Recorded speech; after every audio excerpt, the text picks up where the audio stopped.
Hey everybody, I'm Zach. And I'm Jesse. And you are watching Elon's Tweets of the Week. On Now You Know. And you know, we're sponsored by our friends over at Henson Shaving. I love my Henson shaver. I can't say enough nice things about it.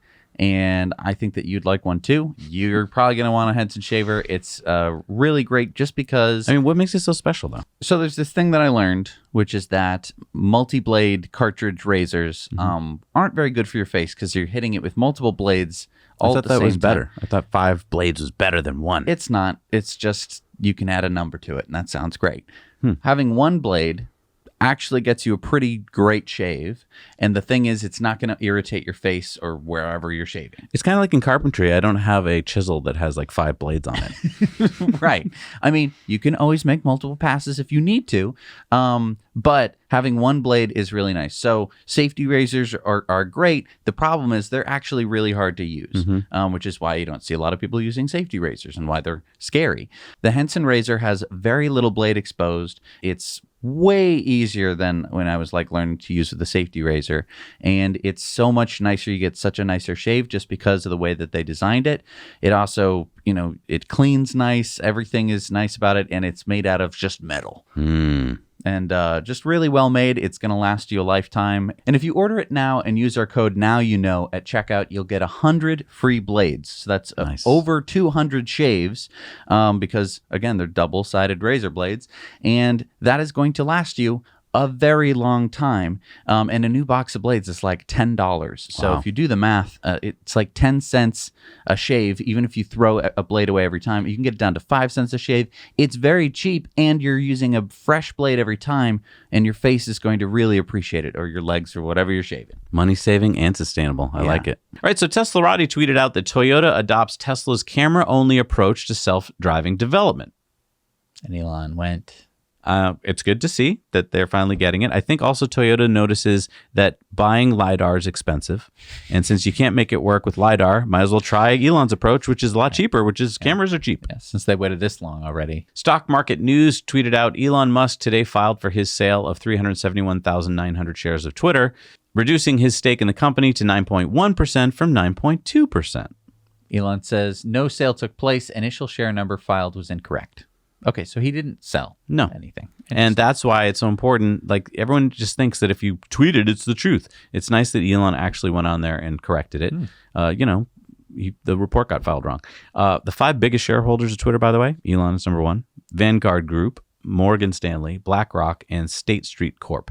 Kind of sad that the world is now run by corporations. Like, it's not even, I mean, we were all like, Elon buys a company, but none of us are like, Vanguard bought a company. You invest some of your retirement money in Vanguard, let's say, right? Then they go put money into Twitter. You don't vote those shares. Right. Like, what? Elon Musk tweeted this out. Elon sells Zip2 to Compaq for $305 million. And then that leads to a bunch of dominoes going to Twitter finally gets an edit button. At least he has a sense of humor about it. Netflix knocked it out of the park for Return to Space with incredible access of NASA and SpaceX DM2. Compelling and beautiful. I had the honor of being a part of it alongside Elon and all the rest. Watch now. And yeah, I've started watching it. It really is cool, as Elon says. Yeah, I'll have to check it out.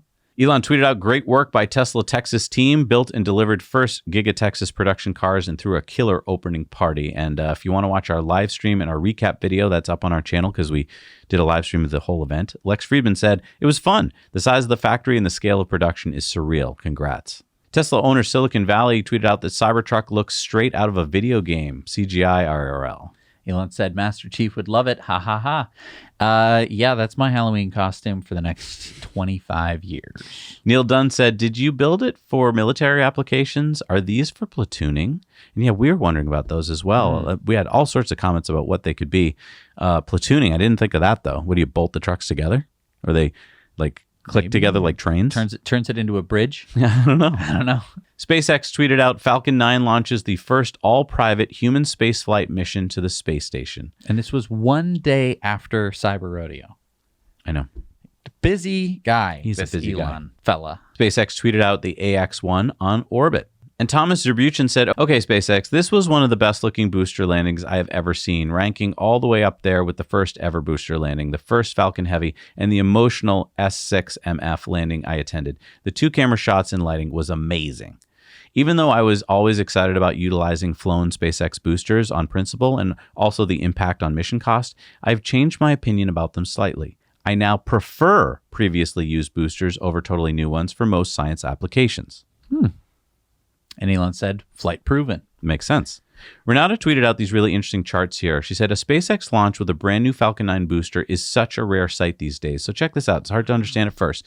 It took me a minute to get my brain around it. Blue is missions. So you can see the number of missions is going up. But then you see that red, which is new boosters, is going down. So that shows that they're using old boosters over and over again. Look how many were used just in 2021. Wow. And then this chart took a few more seconds for my brain to absorb. Blue numbers in the boxes are the numbers of times a booster stage flew its first, second, third mission, so forth. So let's look at 2021.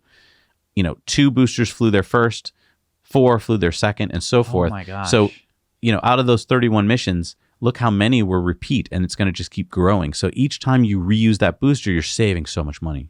All right, World of Statistics tweeted out lithium price dollars per ton.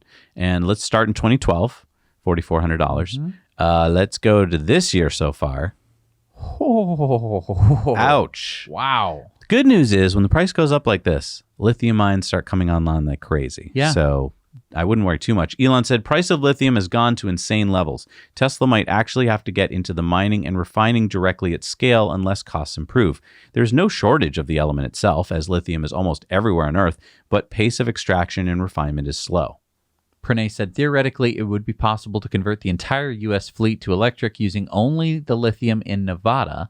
That's just the single state. And Elon said, true. We have some cool ideas for sustainable lithium extraction and refinement. All right, well then put them into, let's do it. Let's do it, I guess. Just do it! Tim Urban said, Wall Street Journal is the closest thing to a universally trusted news source, and it's still not trusted by most Americans. So let's take a look at this chart here. And again, hard to read when you first look at it. Red is Republicans, blue is Democrats. So if you average it, that's the purple line in the middle. So you can see the number one trusted news source.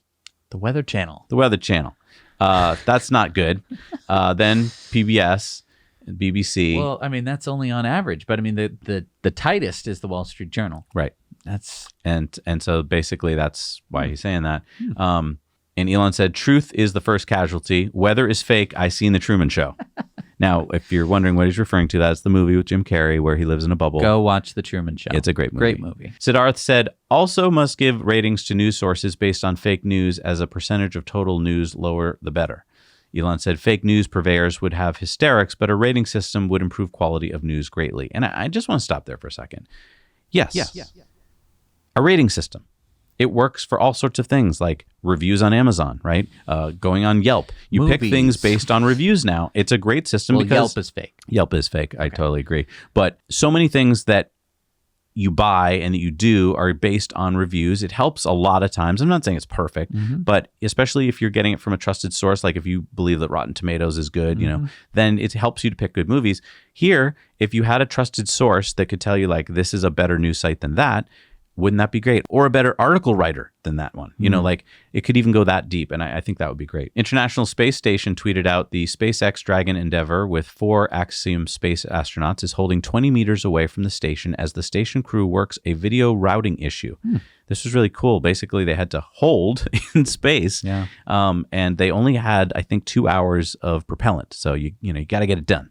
Because unlike what you might be thinking, well, can't you just sit there all day? No, you're actually in an orbit around the Earth. So you have to do a lot of micro-maneuvering, even if you're just 20 yards away. Yeah. So it's really interesting. SpaceX said, watch Dragon and the Axiom Space AX-1 crew dock with the space station. It's really cool to watch. So, it's around 2 hours and 45 minutes in, you'll see the docking begin.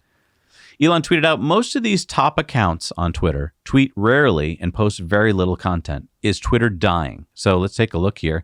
Barack Obama has a huge account, Justin Bieber and so forth. Elon's number 8 at 81 million.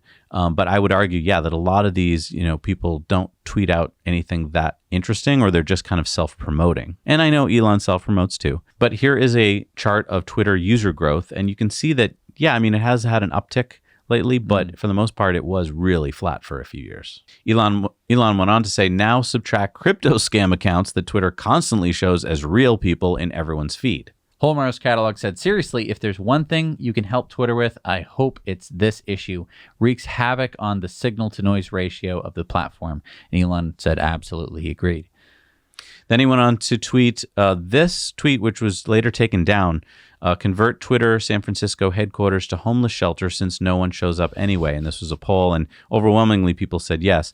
Then Jeff Bezos tweeted out his response, which is hard to find now because the tweet was taken down. Don't know why Elon took it down. Jeff said, or do a portion. Worked out great and makes it easy for employees who want to volunteer. This is the Mary's Place Family Center in Washington. It's 8 floors, 63,000 square feet. It serves 200 people per night and has helped over 1,000 families so far. And this basically what Amazon did was they took half the building that was being used by employees, since most of them are now remote, and they dedicated it to a homeless shelter. So it was an Amazon headquarters. Right. Okay. And so, yeah, I mean, I don't know why Elon removed that tweet, because I think it's a good idea. If no one's showing up to work and you've got the real estate, like, yeah, let's convert it to something that people can use. Well, it's a little more complicated than that, of course. We're going to talk a little bit more about it as the show progresses.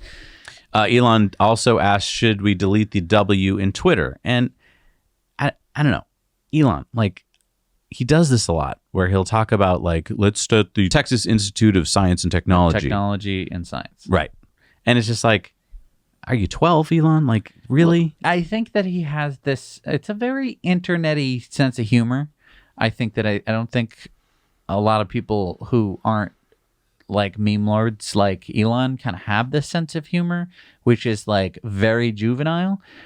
For someone who's on the internet a lot, like me, I mean, I get it. I'm not, but again, it's like, where is it coming from? Why is the richest man in the world, Elon Musk, tweeting this out? And I don't know what that gains you. Maybe it shows you who you can't trust or who doesn't have a good sense of humor, but right.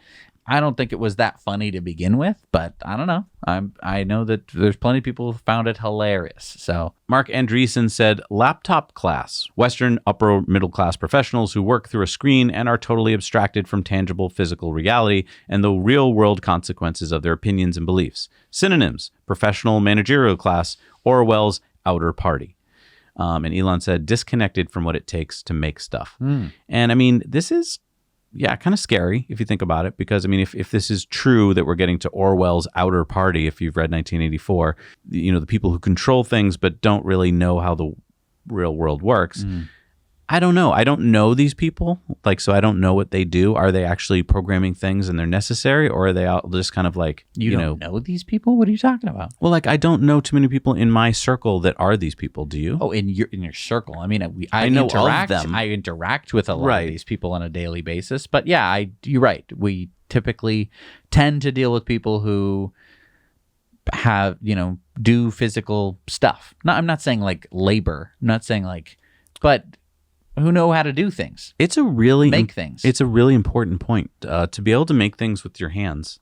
And I know we're getting all sorts of things. I'm not talking just woodworking. I'm not just talking welding. Pottery. It could be food. I mean, anything. Like when you make stuff with your hands, it connects things in your brain that if you don't do that, those connections don't get made. And it's this point that Elon brings up a lot, which is he uses make stuff. He one of his more famous quotes, in my opinion, is if you don't make any stuff, there is no stuff. Right.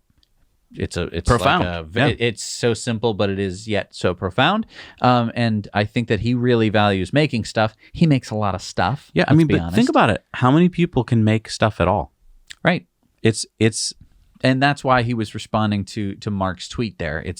I mean, and if you think you're making stuff on a laptop, you can. I mean, we make this show, and right now we're not physically pounding on anything, so I get it. You can write. There's a lot of physical stuff. Here's a light for you. Right, but I mean, so I'm not putting down the work you can do on a computer. Sure. It can be very important, but I think that if it never comes back to doing something physical, right. And then you're never really in touch with, you just think that everything is in response to tweets and stuff. I don't know. It can get very dangerous. Yeah. No, I think it's a really interesting tweet in response from Elon there. So this isn't a tweet from Elon.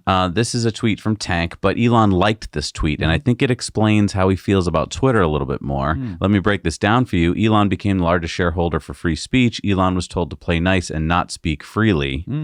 And I guess that's why this explains a little bit more about why he didn't accept the board seat. He didn't want to be muffled. He didn't want to be told, what he could and couldn't do. So maybe he thought, I have a little more freedom if I'm not on the board. And that might explain why tweeting kind of stopped for Elon after the whole board thing, because maybe he's needed time to kind of process and figure out where does he fit in Twitter.